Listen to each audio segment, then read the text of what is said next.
കമ്മ്യൂണിസ്റ്റുകാർക്കും C എമ്മിനോട് വെറുപ്പാണ്. ഞാൻ പറഞ്ഞ സ്റ്റേറ്റ്മെന്റാ, കേട്ടിരിക്കുകയാണ് സി എം. എന്നിട്ട് ഞാൻ കൈ നീട്ടി ഇങ്ങനെ ആ സംസാരത്തിനിടയിൽ. ശശി ഇരിക്കുന്ന ആ ക്യാബിന് അപ്പുറത്താണ്. ഇതിന് മുഴുവൻ കാരണക്കാരൻ അവനാണ് സി എം. ഇനി അവനെ വിശ്വസിക്കാൻ ഞാൻ പറയാണ്. ഇതെല്ലാം ഈ മനുഷ്യൻ വളരെ എന്താ പറയുക സൗഹൃദം കേട്ടിരിക്കുകയാണ്. അപ്പോഴേക്കെന്താ എനിക്ക് തൊണ്ടറി, എനിക്ക് പിന്നെ സംസാരിക്കാൻ കഴിയാതായി, കണ്ണിന്ന് വെള്ളം വന്നു. കാരണം ഞാൻ അങ്ങനെ ഒരു ഫീലിങ്ങിന്, അങ്ങനെയല്ലേ നമ്മളിത് ധരിച്ചു വെച്ചത്. ഈ 8 വർഷം ആ മനുഷ്യനെ സ്നേഹിച്ചത്. അദ്ദേഹം ഒരു തികഞ്ഞ സെക്യുലറിസ്റ്റും ഏറ്റവും നല്ല എന്താ ഒരു കമ്മ്യൂണിസ്റ്റും ഒരു അഴിമതിയും തൊട്ട് തീണ്ടാത്തൊരു മനുഷ്യനുമാണ് എന്ന ഉറച്ച വിശ്വാസത്തിൽ എൻ്റെ പിതാവിനെ പോലെ ഞാൻ സ്നേഹിച്ചൊരു മനുഷ്യനാണ്. സ്വാഭാവികമാണ് നമ്മൾ ഹൃദയം പൊട്ടിപ്പോവും. ഞാൻ കരഞ്ഞു അവിടുന്ന്. അപ്പോൾ പിന്നെ എനിക്ക് രണ്ടാമത് തിരിച്ചു വരാൻ കുറച്ച് സമയമെടുത്തു. 3-4 മിനിറ്റ് ഞാൻ ഇരുന്നു. കാരണം എനിക്ക് എൻ്റെ കണ്ണ് നനഞ്ഞ അപ്പം ചോരക്കട്ടയാവും എൻ്റെ കണ്ണ്. പുറത്ത് ആളുകൾ നിൽക്കുകയാണ്. എനിക്ക് സി എമ്മിൻ്റെ ക്യാബിൽ നിന്ന് പുറത്തെടുക്കാൻ മാർഗമില്ല.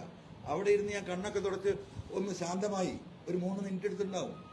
അതിനുശേഷം ഞാൻ പറഞ്ഞു സി എമ്മിനോട്, സി എം എ, ഈ അജിത് കുമാർ ഈ അന്വേഷണത്തിൽ ഉണ്ടായാൽ ഈ കേസിൽ വലിയ പ്രയാസം വരും. സി എം എ, അയാളൊന്ന് മാറ്റി നിർത്തിക്കൂടെ? അതൊരു ബുദ്ധിമുട്ടാണല്ലോ. അയാളുടെ സ്വഭാവം ഇപ്പോൾ ഈ വായിച്ചപ്പോൾ തന്നെ സി എമ്മിന് മനസ്സിലായതല്ലോ. അപ്പോൾ സി എം എന്നോട് പറഞ്ഞു അതിന് DGP ഉണ്ടല്ലോ എന്ന് പറഞ്ഞു.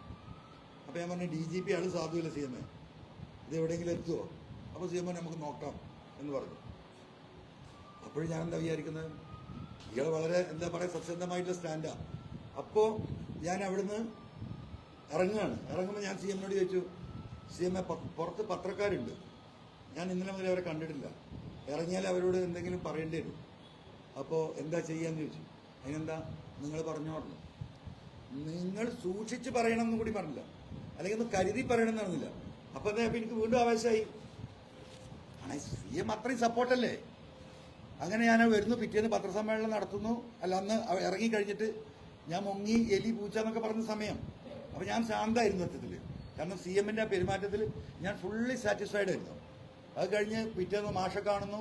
മാഷെ കണ്ടിറങ്ങിയപ്പോൾ ഞാൻ കുറച്ച് രൂക്ഷമായി സംസാരിച്ചു. അത് നിങ്ങൾ എലി പൂച്ച പട്ടി എന്ന് പറഞ്ഞതിൻ്റെ ആ ഒരു ആക്ഷനാണ് സത്യത്തിൽ അന്ന് വന്നത്. മാഷിക്ക് പോയി ഞാൻ പ്രസ്ഥാനം നടത്തിയെന്ന് പറഞ്ഞതല്ല, അതൊരു വാസ്തവ. ദയവായി നിങ്ങളത് മനസ്സിലാക്കുക. അത് കഴിഞ്ഞ് ഞാൻ പോരുന്നു. ഞാൻ ഇടവണ്ണ രാത്രി 10 മണി 9 മണിക്ക് എത്തുമ്പോൾ വിവരം വരുന്നു, എന്താണ് സുജിത്താസിനെ സസ്പെൻഡ് ചെയ്തു. ആഹാ, PV അൻവർ സിന്ദാബാദ്. ഞാൻ തന്നെ വിളിക്കുക, PV അൻവർ സിന്ദാബാദ്. അങ്ങനെ പോകുന്നു, വീട്ടിൽ പോയി കിടന്നുറങ്ങുന്നു.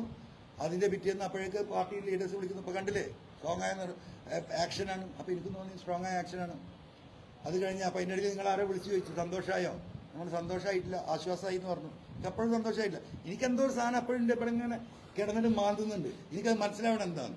അത് കഴിഞ്ഞ് രണ്ടാമത്തെ ദിവസം എന്തായി, ഈ ശശിധരൻ മലപ്പുറം SP നെ മാറ്റുന്നു, 3-4 DSPമാരെ മാറ്റുന്നു. ഈ PV അൻവറിൻ്റെ ശേഷി കേരളത്തെ പോലീസ് ഭരിക്കുന്നത് PV അൻവർ സിന്ദാബാദ്. ഇതാണ് ഇവിടെ പറഞ്ഞിരുന്നത്. അപ്പോഴും എനിക്കിത് ഉള്ളിൽ തട്ടണില്ല. എനിക്ക് സംവെയർ ഈസ് റോങ്. അപ്പോൾ ഞാനിങ്ങനെ ഒബ്സർവ് ചെയ്യും. അപ്പോഴേക്ക് ഞാൻ തിരുവനന്തപുരത്ത് എത്തുമ്പോഴേക്ക് എന്തുവാന്ന് IG വരുന്നു. 9 മണിക്കൂർ മൊഴിയെടുക്കുന്നു, വിശാലമായി കാര്യങ്ങൾ കേൾക്കുന്നു. ഇതെല്ലാം നടക്കുന്നു. ഈ പറഞ്ഞ പോലെ ഈ 3 ആക്ഷൻ നടക്കുന്നു. DSPമാരെ മാറ്റുന്നു. അതിനിടയിൽ എനിക്ക് ഫോൺ വരുന്നു, മലപ്പുറത്തെ SP ൻ്റെ ഏതെങ്കിലും പേരുണ്ടെങ്കിൽ പറയണം. എന്തോ പടച്ചോൻ്റെ ഇതിന് എനിക്ക് തോന്നി ഒരു പേര് പറയണ്ടെന്ന്. ഞാൻ പറഞ്ഞു അത് നല്ല ആരെങ്കിലും വെച്ചോന്നാണ്. അപ്പം ഇങ്ങനെ അൻവർ വലുതാവില്ലേ നിങ്ങളുടെ കണക്കിൽ.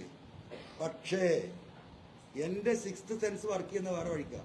എന്തുകൊണ്ട് ഇത്ര വലിയൊരു ആക്ഷൻ? അപ്പം എൻ്റെ കണ്ണ് മുഴുവൻ കേസന്വേഷണത്തിലേക്കാണ് പോകുന്നത്. അപ്പം ഇങ്ങനെ അങ്ങോട്ട് ചെയ്ത് ഞാൻ ഹാപ്പി ആവുമല്ലോ. കാറിലൊക്കെ പോകുമ്പോൾ അങ്ങനെ സഹാക്കളോ എന്തൊക്കെ ഭയങ്കര സ്വാധീനമാണ് പത്രക്കാരും ആയേഷൊക്കെ. കാര്യം എന്തായാലും അൻവർക്ക് ആ സംഗതി ഉഷാറായല്ലോ, ഇങ്ങനെ വരുമല്ലോ. അപ്പം ഞാൻ അങ്ങനെ കയറുമല്ലോ, ഇതാണ് ഉദ്ദേശിച്ചത്. പക്ഷെ ഞാൻ കയറിയില്ല, ഞാൻ എങ്ങോട്ടും കയറിയില്ല. എനിക്കിതെല്ലാം കൂടെ പിടി കിട്ടുന്നില്ല. ഇത്ര പെട്ടെന്ന് ഇങ്ങനെയൊക്കെ ഒരു മാറ്റം വരുമോ? ഞാൻ ഭയങ്കര ഒബ്സർവേഷനില്ല. ഞാൻ കേസ് പരിശോധിച്ച് നോക്കുമ്പോൾ കേസന്വേഷണം നടന്ന് നീങ്ങുന്നില്ല.